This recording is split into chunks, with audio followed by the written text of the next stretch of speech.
First at 6, federal agents are questioning paramedics, people you rely on in an emergency, after drugs went missing from ambulances in the Hill Country. The Llano County judge says he's been told the paramedics have been on leave since late last week.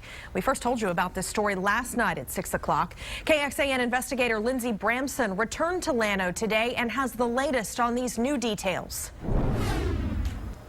Everyone is being extremely tight-lipped about this. We've tried talking to employees here at the hospital, as well as the paramedics brought in from Temple. Here's what we know. A spokesman for the DEA confirms they are investigating drugs being taken from the back of an ambulance here in Llano. I'm told the paramedics working at the time the drugs went missing are being questioned and currently are not working.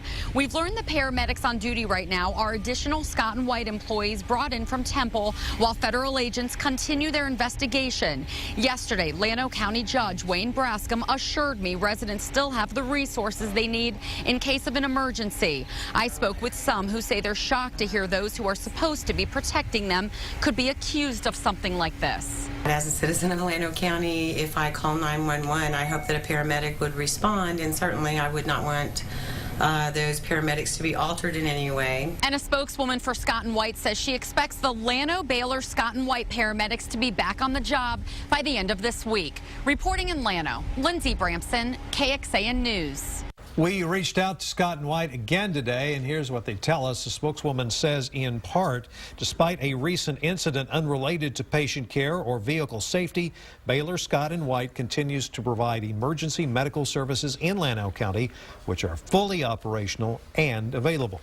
We went to find out about the rules when it comes to storing drugs, and we thought you should know. Austin Travis County EMS has very specific rules when it comes to storage.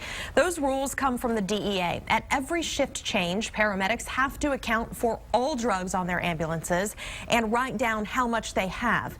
If the amount on the ambulance does not match what's written, the division chief gets involved. If they can't figure out the problem, then employees involved have to undergo a mandatory drug screening.